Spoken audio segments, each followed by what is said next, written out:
ଜନ୍ମଦିନ କଣ ଦେବେ ଶୁଭେଚ୍ଛା? ସତେ ଯାହା ହଉ ମୋହନ ମାଝୀ ଗୋଟେ ଭାଗ୍ୟବାନ ଲୋକ। ତା ବାପା କେମିତି ତା ବୋଉ ତାକୁ ପବିତ୍ର ଦିନରେ ଜନ୍ମ ଦେଇଥିଲେ। ଗୋଟେ ଭାଗ୍ୟବାନ ଲୋକ, ମହାଶୂନ୍ୟରେ ଓଡିଶାର ମୁଖ୍ୟମନ୍ତ୍ରୀ। ଜଗନ୍ନାଥଙ୍କ ପରେ ସିଏ ହେଇନା ଆଜି ଜଗନ୍ନାଥଙ୍କ ପରେ ମୋହନ ମାଝୀ ଏ କରେଣ୍ଟ ଯୋଉ ଆମର ମୁଖ୍ୟମନ୍ତ୍ରୀ। ତମେ ଏଇନା ଯେମିତି ଜଗନ୍ନାଥ ବର ଦେଇଦେବେ, ଯାଏ ତୋର ଘରଟା ତିଆରି କଲା, ଏଇ ନାଇଁ ମୁଖ୍ୟମନ୍ତ୍ରୀ କହିଲେ ଘରଟା କରିଦିଅ, ଫଟକିନ ହେଲା ଘରଟା କରିଦିଅ, ଫଟକିନ ହେଲା। ଆଉ ଦ୍ୱିତୀୟ ଭଗବାନ ନୁହଁ ସେ, ଏଇନା କରେଣ୍ଟର ନମ୍ବର 1। ଶୁଭେଚ୍ଛା। ଭଲ ଲୋକଟିଏ, ନିରୀହ ଲୋକଟିଏ, ସେ ଖାଦ୍ୟ ପ୍ରେମୀ ଲୋକ। କାରଣ ମୋ ସାଥିରେ 15 ବର୍ଷ ସାରା ଭାରତ ବାହାରକୁ ଯାଇଛନ୍ତି। ପ୍ରେମୀ ଲୋକ, ଏ ଖାଉ ଲୋକ ନୁହଁ, ଏ ଭିଡା ଲୋକ ନୁହଁ, ଏ ଟିକେ ଖାଲି ଗିଳା ଲୋକ। ଗିଳା ମାନେ ଖାଦ୍ୟ ଗିଳା, ଏ ନୋଟ ଗିଳା ଫିଳା ସେ ସବୁ ନୁହଁ। ଏବଂ ଗୋଟା ଲୋକ ଭାଇ, ମୁଁ ଯାହା ଦେଖୁଛି ମୋରି ଭଳିଆ 18 ଘଣ୍ଟା ଖଟୁଛି। ହଁ, 18 ଘଣ୍ଟା ମୋହନ ମାଝୀ ଖଟୁଛି। ନା ନା, ମୋହନ ସେ ମାଇନରେ ହାତ ମାରିନି। ମୋହନ ଆମେ ସବୁ ମାରି, ହଁ ଆମେ ସବୁ ମାରିକି ନେଇ ଖାଉଛୁ।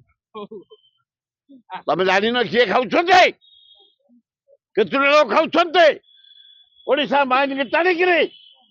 ତମେ ଜାଣିନ? ଆମେ ସବୁବେଳେ ଜଣେଇବୁ।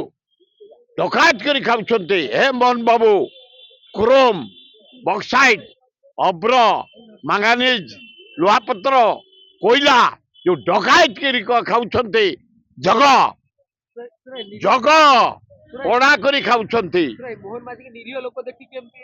ନା ମୋହନ ମାଝୀ ଭଲ ଲୋକଟିଏ, ନିରୀହ ଲୋକଟିଏ। ଏ ଆମେ ଯୋଉ ଡକାୟତ, ମାଇନିଂ ଡକାୟତ ତକ ଲୁଟ କରୁଛୁ। ଶଳା ଆମର ଜମି ବାଡି ଏ ଗାଁ ବାଲା, ଆମେ ସବୁ ମାଟି କିଆରି ବାଲା। ଯାହାଙ୍କୁ ଦେଖୁଛ 25 30 20 ଏକର ବାଲା ଆମେ। ଆମ ଅବସ୍ଥା ଶୋଚନୀୟ। ଏଗୁଡାଙ୍କର କିଛି ନାହିଁ, ଖାଲି ମାଟି ଟାଣିକିରି, ଲୁହାପତ୍ର ଟାଣିକି, କୋଇଲା ଟାଣିକି, ମାଙ୍ଗାନିଜ ଅବର ଟାଣିକି ଆମ ରାଜ୍ୟଟାକୁ ଦୁର୍ବଳ କରୁଛନ୍ତି, କୋଟି କୋଟି କମେଇକି। ଆରେ ବାପରେ, ଗୋଟା ଏମଏଲଏ ତାଙ୍କର ଏଇନା ଖାଲି ମାନେ ରାମ୍ପି ଯାଉଛି। ପାହାଡ ବୋରମ କଗଡା ପତ୍ର ବାଲି ଗୋଟା ଏମଏଲଏ ତାଙ୍କର ଏମିତି ଖାଲି ରାମ୍ପୁଛି ଯେ, ଅଳସୀ ସାହୁ ତା ନା, ଶିଖ ଯାଅ, ଶତ୍ରୁକୁ ଯିବାନି ଛାଡ।